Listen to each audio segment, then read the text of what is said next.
Salut, c'est Ashley. À 21 ans, j'ai été victime d'un grave accident de la route et j'ai eu une commotion cérébrale sévère. Il a fallu que je réapprenne à parler normalement, la motricité fine, bref, tout. Un an plus tard, j'ai été traitée d'urgence à cause d'une rare maladie auto-immune qui détruisait mes organes. Un médecin m'a dit que si je m'étais endormie le soir de mon hospitalisation, je serais probablement décédée parce que mon cœur aurait cessé de battre. À 24 ans, après m'être fait dire plusieurs fois que je serais stérile à vie, je suis tombée enceinte. Puis à mesure que ma grossesse avançait, je prenais du mieux. Si bien que le jour où j'ai accouché de mon petit bébé miracle, j'étais redevenue en pleine forme. Ces épreuves-là ont laissé leurs séquelles. J'ai souffert d'une dépression majeure et depuis, je suis atteinte d'anxiété généralisée, d'un TDAH, mais je suis heureuse. Il a fallu que je réapprenne à vivre du mieux que je peux en étant une nouvelle personne. C'est dans le but d'aider les gens qui souffrent eux aussi de problèmes de santé mentale que j'ai décidé de faire la série web À deux pilules d'être folle. Parce que c'est toujours plus le fun de souffrir en gang qu'en silence. Bonne écoute! 1, 2, 3, à deux! À deux! À deux pilules d'être folle! TDAH, TPL, PTSD, tout le bordel, les bipolaires, les autres affaires, avant d'en avoir ras-le-bol. Ashley, prends la parole. À deux pilules d'être folle!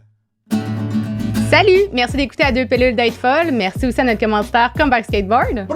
Aujourd'hui, je suis avec la pétillante, la souriante, la Red Bull du showbiz, Mélanie Ménard! Wow! Red Bull du showbiz. Merci d'être là! Pas bon pour la santé, mais quand même, ça me fait plaisir. Mélanie est avec nous aujourd'hui parce qu'elle a un TDAH, à voir, on ne sait pas encore, et elle a souffert de troubles anxieux et d'attaques de panique répétées.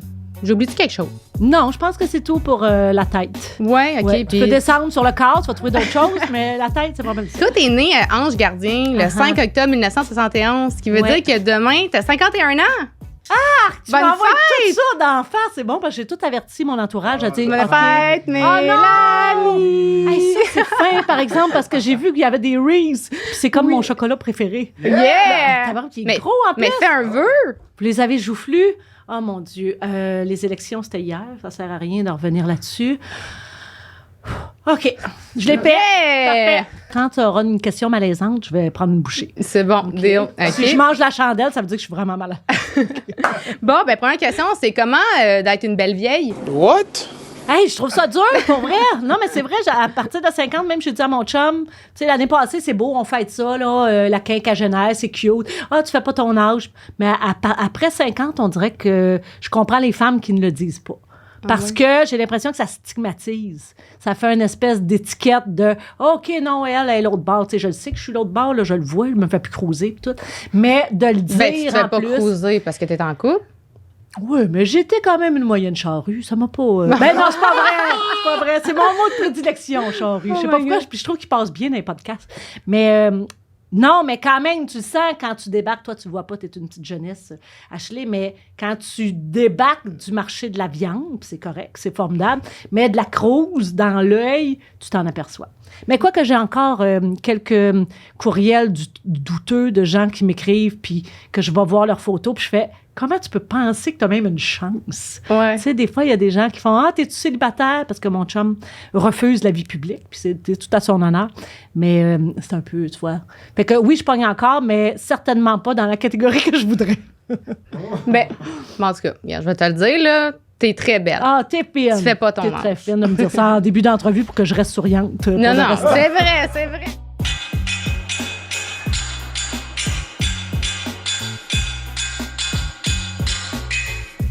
Tu as été au théâtre de Saint-Hyacinthe. Tu as fait Ouais. le cégep plutôt de Saint-Hyacinthe Exact, en l'école de théâtre. théâtre, ouais. Est-ce que tu gardes des beaux souvenirs de cette époque-là? Moi, je garde des super beaux souvenirs. L'école de théâtre, tu sais, je suis rentrée, j'avais 16 ans. J'ai tout passé, oui, ils nous ont fait mettre tout nu le matin, des expériences pseudo-théâtrales. Ah oui, c'était weird. Là. C'était l'époque où étudier en théâtre, c'était un peu weird. Puis il y avait un de nos profs, notre prof d'impro, il avait fait, oui, il va falloir travailler le 4e mur, l'abandon. Fait que vous avez 20 minutes pour l'exercice, déshabillez-vous à votre rythme. Puis il y avait mis une petite musique, puis c'était weird. En tout cas. Ben voyons, t'étais vraiment tout nu au complet? Non, moi, j'avais gardé mes bobettes, mais moi, je faisais partie des étudiantes qui étaient vraiment contentes parce que je fitais ce jour-là. Tu sais, des fois, tu te mets des sous-vêtements liables. Moi, c'était vraiment cute. J'étais contente de ça, de l'exercice, mais quand même, après ça, tu remets ça en question, tu fais tabarouette. Je venais d'avoir 17 ans, mettons, quand l'exercice a eu lieu. C'est comme weird. C'est de La la seule personne qui pédophilie. était en érection, c'était le prof. Oh my God. Aussi. Oui, C'est oui. lui à ça, il trouve sur Facebook à ce temps-là. Non, c'est pas lui, mais ça pourrait. On le voit plus beaucoup, ce comédien-là. Mais cela dit, l'école de théâtre, pour moi, ça a été une méga belle expérience. C'est la première fois que je quittais mon village. C'est la première fois que je quittais ma grosse famille aussi. C'est la première fois que j'avais ma chambre à moi tout seul. C'est la première fois que j'étais pas obligée de me dépêcher pour manger des céréales parce que mes frères allaient passer puis il en resterait plus. Parce que toi, tes parents ont eu 8 enfants. Exactement. Fait que tu es une famille de Mormons. On appellerait ça des Mormons, si tu veux. Sinon, on était quelques-uns dans mon... Tu sais, on dirait que, je sais pas si c'est parce que j'étais en région, que j'ai l'impression des fois de venir d'une autre époque. Tu sais, j'avais 6 ans, j'avais des cousins de 58 ans. C'était comme... C'était un peu flyé, comme... Mais tout ça pour dire que oui, l'école de théâtre, pour moi, ça a été formateur et très libérateur. J'ai adoré ça. OK. Ouais. Mais juste... J'ai dit beaucoup de choses, parce que je dis beaucoup de choses. Fait que tu vois, je me demandais si mon TDAH, le H était là. Peut-être que le H est là dans Il est là, on a la confirmation qu'il est là, le H. Ça se peut. Justement, tu disais que tu as fait beaucoup de théâtre. Tu as aussi été dans la ligne nationale d'impro. Ouais. Ouais, ça, j'aurais une impro à faire live là. OK. Improvisation comparée qui a pour titre le nouveau slogan des Reeves. Oh, les Reese. Les Reese, c'est full peanut inside and outside. And it's so chill, it's so good. And put it in your mouth. Je ne sais pas pourquoi l'improvisation est en anglais. Parce que je me suis promis dans ma vie que je n'improviserai plus jamais. J'ai le traumatisme, moi, de la Ligue nationale d'improvisation. Ah oui? Comment J'ai ça? vraiment... je sais pas, quand je suis tombée en situation de compétition, c'est comme si j'ai gelé. Moi, me faire donner des points, me faire quantifier mon talent d'improvisatrice, j'étais incapable. J'ai fait une tournée en Europe, ça allait super bien, j'étais première étoile partout. Mais quand je suis arrivée au Québec, devant des Michel Rivard, devant mes idoles de jeunesse, j'ai fait « Oh non, la petite fille de l'Ange Gardien est retournée dans son terroir, puis elle fait « Non, je peux pas gagner ça. » C'est à cause que tu supportes pas la pression? Je supporte pas le stress. Je déteste le stress. Je trouve que la vie est trop courte. Tu sais, j'irai pas non plus me foutre dans un manège pour juste triller d'avoir peur. Je déteste avoir peur. J'aime mieux vivre comme une inconsciente et aller dans les activités qui me plaisent. Une question, tu regardes-tu des films d'horreur? Oui, j'en ai regardé beaucoup quand j'étais jeune. Puis là, je me suis mis à faire des voyages. J'en ai là, des couches pour aller dans 22 podcasts. Je me suis mis à faire des voyages astrales. Je me suis mis à avoir des manifestations weird. Probablement parce que j'étais trop une bonne candidate crédule. Puis là, il y en a d'autres qui m'ont dit « T'as regardé trop de films d'horreur, ton imagination est complètement tordue, que probablement ça te fait halluciner des choses. » Fait que non, mon cerveau est un animal étrange.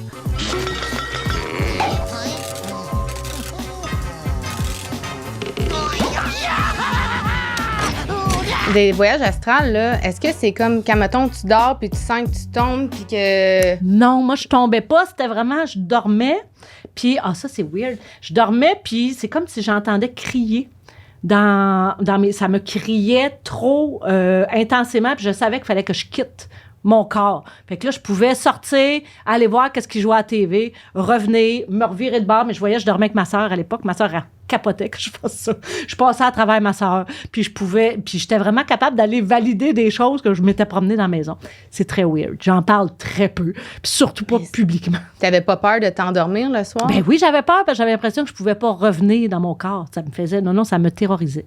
Puis est-ce que tu as commencé à faire de l'hypocondrie aussi, ou... J'ai commencé à faire tout. J'ai pas dormi, je pense, pendant... J'ai été un bon 2 mois à dormir peut-être 2 heures par nuit parce que j'avais trop peur de tomber en état de sommeil. Puis je savais exactement quand je tombais, quand je m'en allais dans la bonne place ou dans la pas bonne place.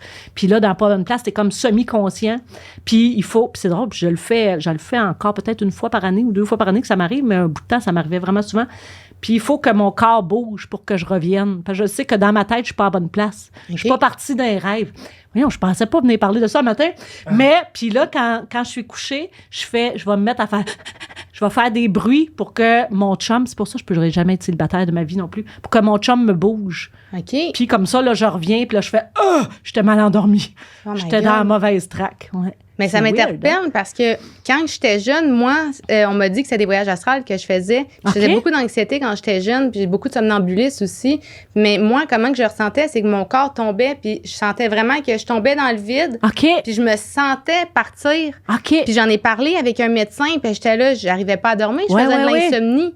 Fait que moi, je disais que mon corps, il partait, puis que comme toi, je pouvais me promener. Sauf que moi, c'était pas... Mais toi, j'entendais tu pouvais pas crier. Voir ton corps, mettons? Moi, je me voyais partir, mais je me ressentais quitter, je me sentais tomber, puis ça faisait peur. Puis là, un moment donné, quand, mettons, fallait que je me réveille parce que j'avais fait plein de recherches, puis je suis devenue anxieuse puis hypocondriaque à fond à cause de ça. Puis ça veut dire que si je me réveillais avant que mon corps soit revenu, je pouvais mourir, puis qu'elle allait plus jamais pouvoir revenir. Fait que, hey, je carburais. Mais peut-être, tu vois, peut-être qu'il y a un lien dans les cerveaux anxieux ou quelque chose, justement. Oui, tout à fait. Puis peut-être aussi l'hyperactivité de... Il y a quelque chose, oui, c'est ça. Tout le temps. Oui, okay. Exact. Peut-être qu'on a une valve lousse dans la tête qui est supposée d'être...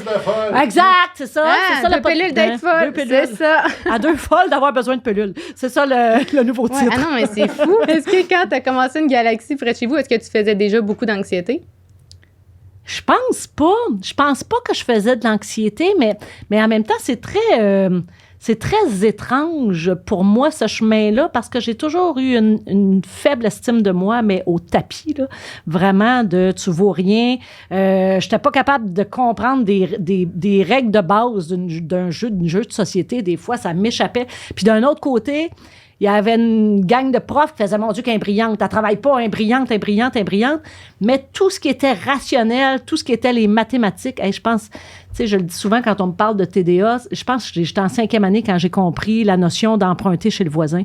J'étais tellement enragée qu'on enlevait ce voisin-là, puis qu'on y remettait pas, ça me mettait en maudit. Fait que tu as un sentiment de justice super élevé aussi, je présume? Ah oui. Ah non, épouvantable, mais ouais, je peux pas dire que c'était de l'anxiété, mais c'était c'est pas ma place, je vaux moins que les autres, ou je vais peut-être réussir, mais il faut vraiment que les autres m'aiment, faut que je fasse rire pour compenser tout le côté weird que je suis, que j'ai. Un besoin de plaire? Ou... Oui, un grand besoin de plaire, un besoin d'être validé. Tu vois, dans une galaxie près de chez vous, c'est drôle, puis parce que moi, j'ai été diagnostiquée très tard, TDA à 40 ans, je pense que... 37, mettons. Mais puis les autres membres de l'équipage m'appelaient la bulle. Puis là, ils trouvaient ça drôle. Hey, la bulle! Hop, elle est pas là! Elle est partie, elle est pas là! Puis je trouvais ça hyper insultant parce que pour moi, la bulle, c'était la conne. C'était la niaiseuse ou ce que je m'étais vraiment bien ancré dans la tête. Fait que non, c'était pas de l'anxiété, mais c'était de l'auto-sabotage comme il faut, là. Puis est-ce que... ça me fait... Excuse, je suis comme... Avoue qu'on dirait que c'est moi.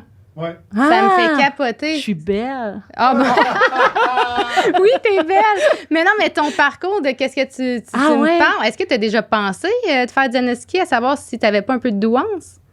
Non, mais là, c'est la nouvelle mode. Mais là, je vais pas... Déjà que j'ai ajouté l'étiquette du TDA dans mon âge adulte, j'ai dit, je veux pas aller voir. Non, mais je sais qu'il y a des similitudes dans tout ça. Dans mon temps, on appelait ça l'enfant indigo ou l'enfant zèbre. Ça, c'est tous des dérivés de douance qu'il y a aussi. Mais c'est certainement un cerveau qui fonctionne pas comme les autres.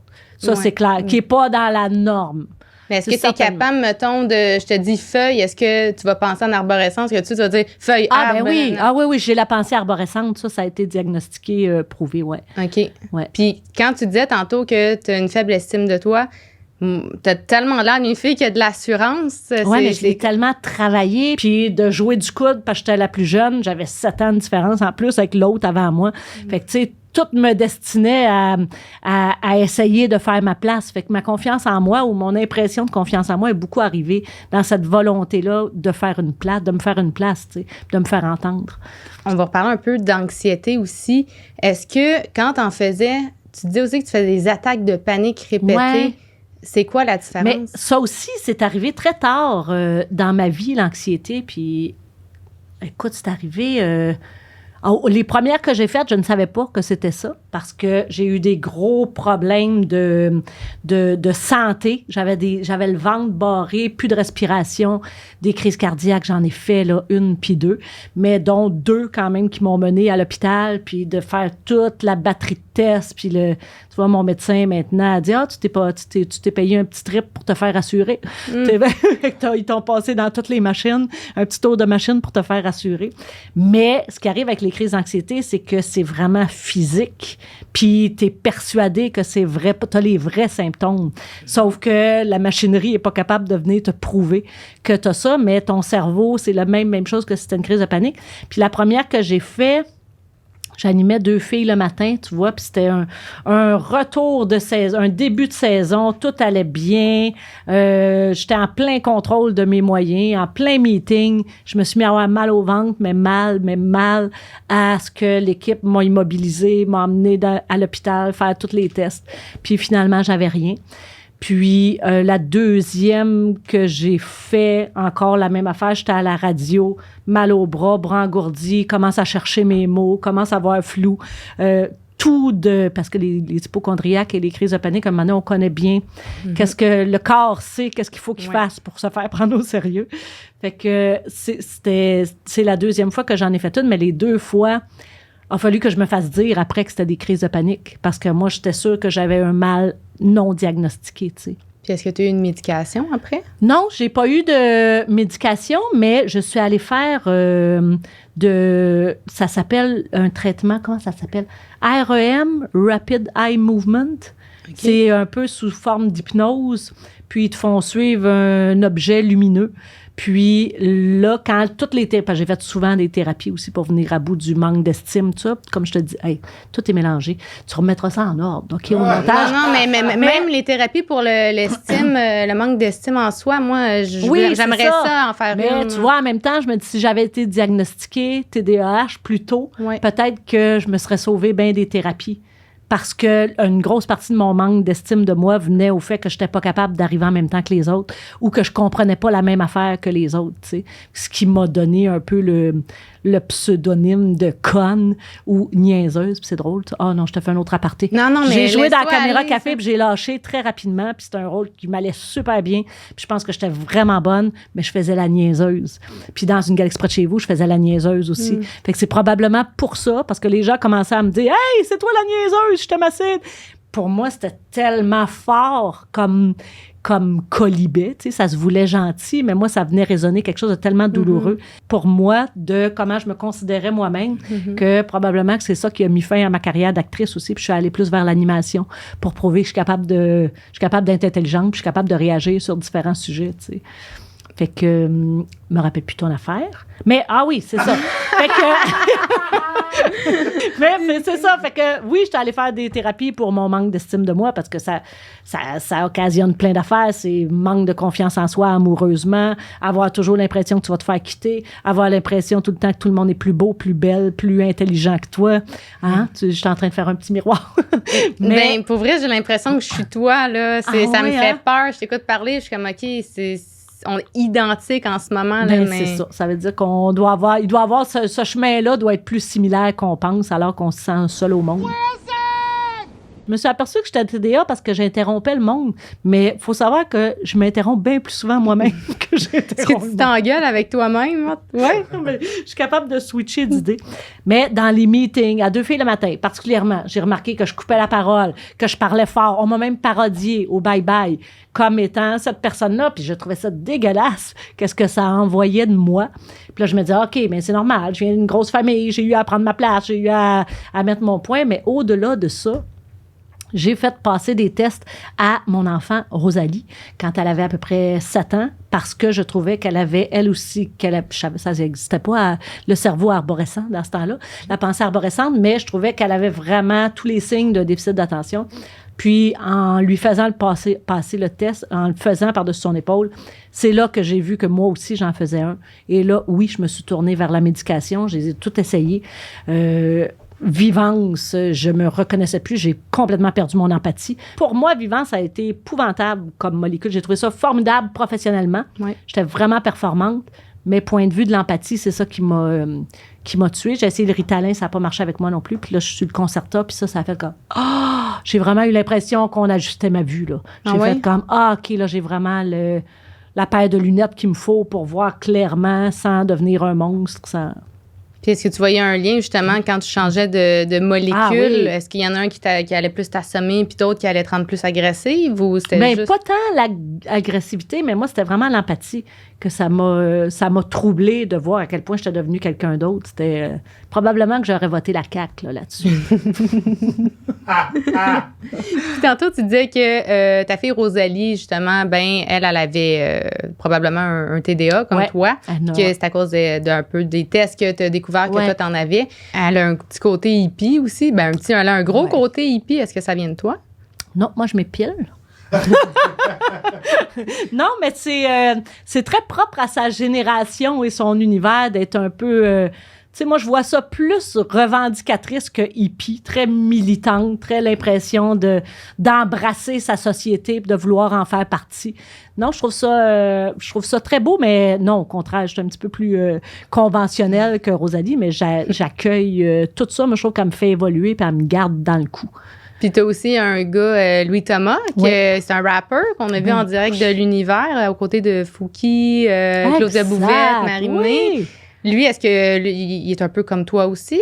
Non, on est très, très différents. Louis Thomas, ben quoi que, il est un peu pareil comme moi parce que c'est mon fils puis il est très artistique, mais tu vois, c'est pas le même genre d'artiste. Louis Thomas, il est hyper focus. À tous les jours, il travaille ses tunes. Je pense qu'il écrit, c'est la Linda Lemay du rap, là. Il écrit 3 tunes par jour. Wow. Il est vraiment un travailleur acharné puis il rêve grand, tu sais. Puis je trouve ça dur parce que ça me confronte parce que je me revois un peu quand j'ai commencé à parler de rêve, d'aller en théâtre puis de travailler comme comédienne. Mes parents n'y croyaient pas. Puis là, ça me reconfronte avec Louis Thomas de faire « Ah ouais, tu vas aller à L.A. Ah ouais, t'es-tu obligé de rapper en anglais? » Il y a quelque chose qui est, pour moi, qui est de l'ordre de l'inatteignable, mais il faut pas que je le décourage, tu sais. Puis faut que c'est important que lui continue d'y croire parce que c'est son rêve à lui. Louis Thomas. Yes, LTB. Yeah. Il s'appelle LTB, si vous voulez le suivre sur sa chaîne YouTube. Il y a à peu près 340 chansons. Mais si tu veux, je te ramène à as-tu déjà pris des médications? Puis je te disais non, j'ai fait une thérapie par l'hypnose. Oui. C'est parce qu'à un moment donné, quand on est TDA non diagnostiqué, puis quand on a beaucoup de lacunes, de confiance en soi, les thérapies conventionnelles, on a fait le tour. À un moment donné, j'arrivais devant un psy, puis OK, là, il va me dire ça, il va me dire ça. Puis là, je savais exactement quoi il dire pour qu'il me redonne le même verdict que l'autre avant. Fait que quand j'ai fait ma dernière crise de panique, c'était suite à un divorce, justement mon divorce survivance, où je me suis trouvée particulièrement chienne, où je me trouvais... j'ai pas trouvé que j'avais été fine. Là, j'ai fait une grosse crise de panique, puis c'est grâce à l'hypnose que j'ai découvert que c'était une espèce de... Hey, mon Dieu, c'est long. Là. Je t'essaie de te faire une thérapie en résumant en 10 minutes, en 5 minutes. Non, mais c'est beau, prends ton temps.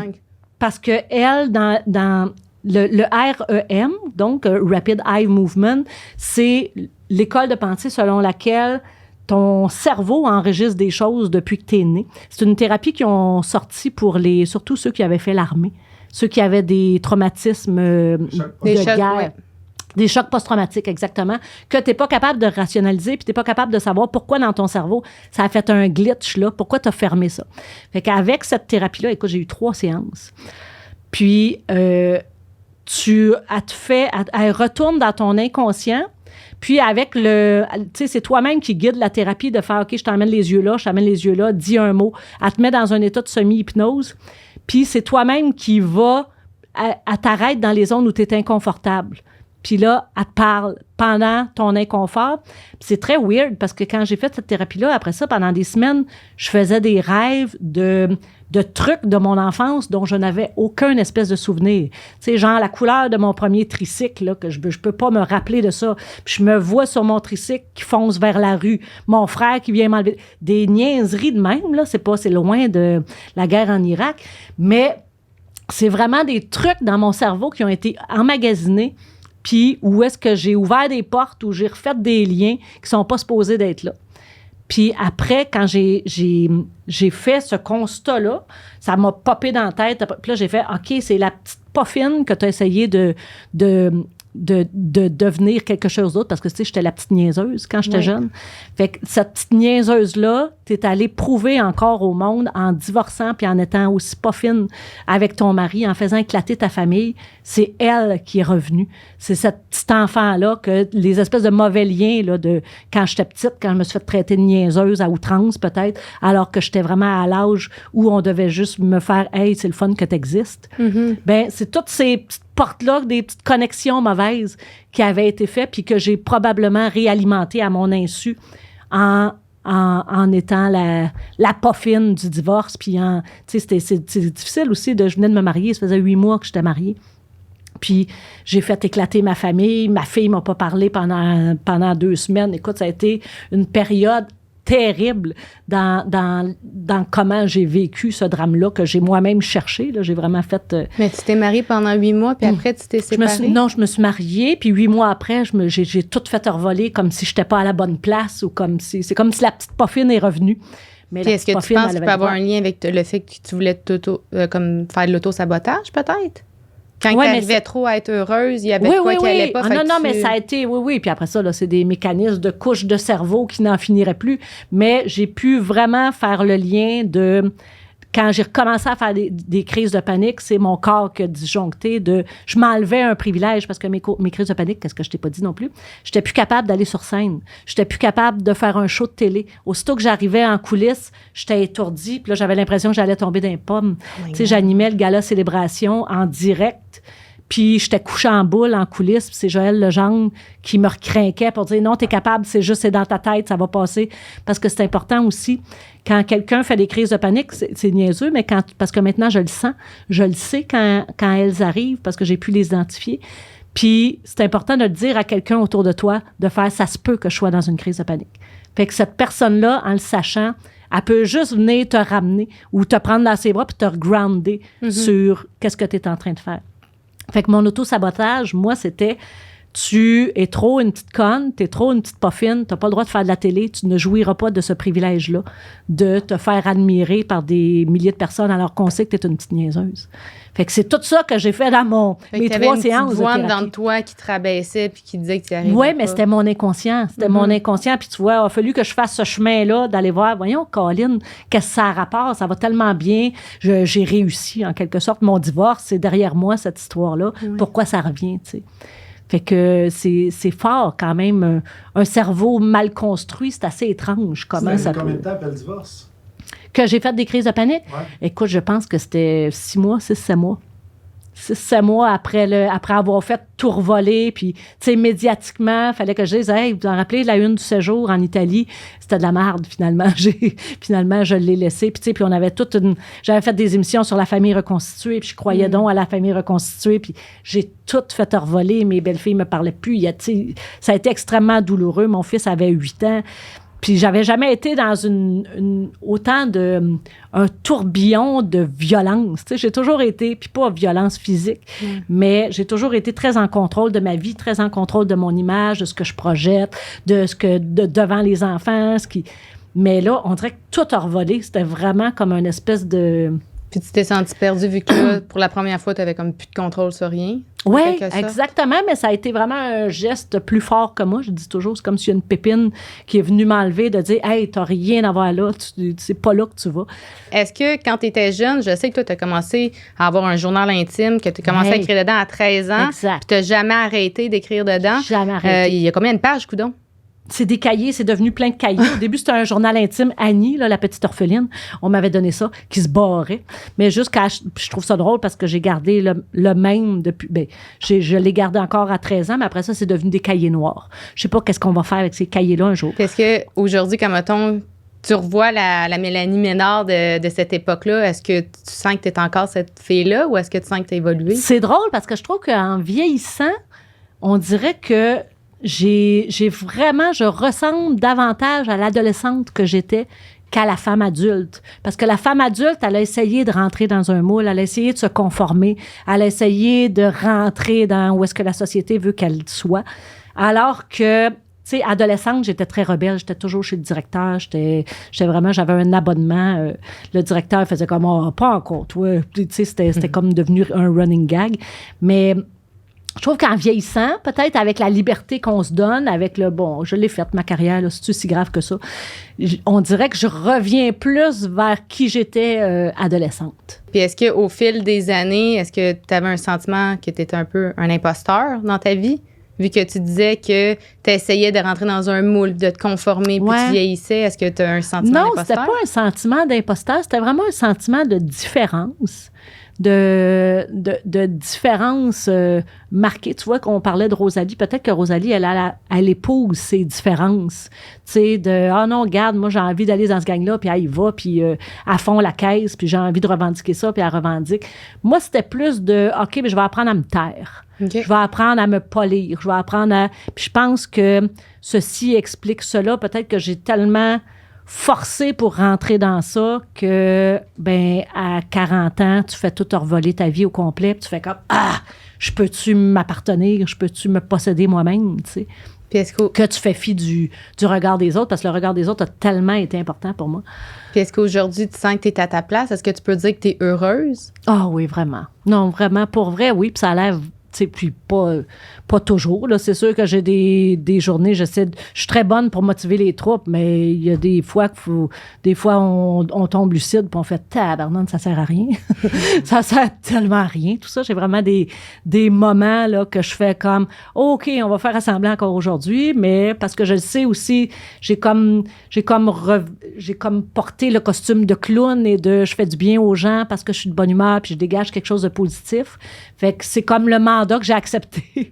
Mais il y a des fois, le sarcasme et le cynisme ne peut pas tout passer. Mais c'est sûr qu'il y a des fois, je fais OK, je vais me reculer un peu, je vais m'isoler parce que tu sais, ça va finir de même pareil. Puis j'arrête pas de dire, moi, je veux pas trop être en santé, je veux juste être correcte parce que ça me tente pas d'étirer ça à outrance, là. Tu sais, je vois ma mère qui a 91 ans, qui a perdu son mari, ça fait 12 ans, puis elle a perdu la mémoire à peu près en même temps. Mais son corps est en forme, là. Écoute, elle a mangé ses 8 légumes à tous les jours, elle n'a jamais bu d'alcool. Mais y a-tu quelque chose de plus triste que d'attendre que le corps lâche? Ouais. Tu sais, parce que pour elle, moi, je suis comme dans la santé. Puis ça m'arrange bien parce que je suis une estique de paresseuse, là. Mais l'espèce de culte des extrêmes de la santé à tout prix, puis, tu sais, pour moi, c'est encore un moule que je veux pas. Puis j'essaie très fort de revendiquer, de faire non l'équilibre. Avant de finir, vu que là, ben, on sait que tu as un TDAH, tu as fait de l'anxiété, tu as fait des attaques de panique, on sait que tu as fait aussi un peu d'hypocondrie, tu as un peu un besoin de plaire, un manque d'estime de toi au début. Résumé de même, ça fait peur. Ben là, ben c'est ça. Là, je vais faire juste un test avant de partir pour voir si tu es aussi psychopathe. Ah, c'est bon, parfait. OK, fait que c'est quelques questions, puis à la fin, je vais pouvoir te le dire, OK? La question, j'aime tout planifier en avance. Est-ce que c'est totalement toi, ça dépend, ou faux? Je veux pas savoir où je suis. 0. OK. Je me suis déjà fait arrêter par la police. Jamais, une fois, mais c'était pas de ma faute ou ça m'arrivait souvent. Ah, mais des excès de vitesse, ça compte? Ou oui? OK, oui.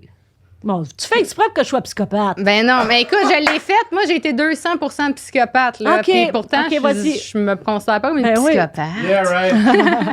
Je me dispute souvent avec des gens. C'est faux, ça dépend à qui ou c'est vrai. Ça dépend à qui. Je suis capable de fournir des efforts pendant longtemps pour atteindre mes objectifs. Non. Non? Malheureusement, non. La plupart de mes problèmes viennent du fait que les autres ne me comprennent pas. C'est totalement vrai, parfois, ou c'est faux? Parfois. Je ne supporte pas la tricherie. Hey, ça, c'est vrai. C'est vrai? En général, les gens qui se font arnaquer le méritent. C'est vrai, ils sont trop naïfs. Seulement ceux qu'on avait prévenus, ou c'est faux, les victimes ne sont jamais fautives. Hey, moi, je dirais les victimes ne sont jamais fautives. Je m'ennuie souvent. C'est faux, j'ai toujours un projet en tête. Ça dépend des jours. C'est vrai, ça m'arrive très souvent. Oh, c'est faux. Je m'ennuie jamais. Parfois, je me surprends à admirer une arnaque vraiment astucieuse. Puis là, tu te dis, c'est vrai, c'est des génies. Ça dépend, c'est de l'arnaque. Ou impossible, je supporte pas la triche. Oh, j'ai trouvé un peu génial, des fois. Je me sens mal quand mes paroles ou mes actions causent une douleur émotionnelle à quelqu'un. Oui. Oui? Tu le supportes pas pantoute de faire mal? Je supporte pas pantoute, non. Il m'arrive toujours les mêmes types de problèmes. C'est vrai, pas toujours, ou c'est faux? C'est faux. Je serais prête à mentir pour vendre quelque chose qui me rapporterait beaucoup d'argent. Non, faux. Faux. Bon, on va voir si t'es psychopathe. Le collier de noisetier, là. Non. Pas là. Non, mais en même temps, des fois, j'en vends des niaiseries, mais c'est parce que quand j'y crois, là, parce que je crois tellement aux affaires. Bonne nouvelle, t'es psychopathe à 0,0004%. Tu fais partie des rares personnes normales. Tu portes pas de voir une personne tricher au détriment du bonheur de quelqu'un d'autre. Ton bonheur est bien évidemment dans tes priorités, mais il dépend du bonheur des autres. Wow! Ouais, bravo. J'aimerais ça que ça finisse, et surtout, tu es trop conne. Merci encore d'être venu. Ben, ça me fait tellement plaisir. Moi, je t'adore. Ah, oui, parce qu'on est pareil. On est pareil. Ah non, là, ça veut dire que je m'aime. Ça veut-tu dire que je peux frencher le producteur? Ah, on en reparlera. Merci. 1, 2, 3, à deux pilules d'être folle, À deux, c'est bien mieux pour apprendre ce qu'on peut pas te montrer à l'école. À deux pilules d'être folle. À deux pilules d'être folle.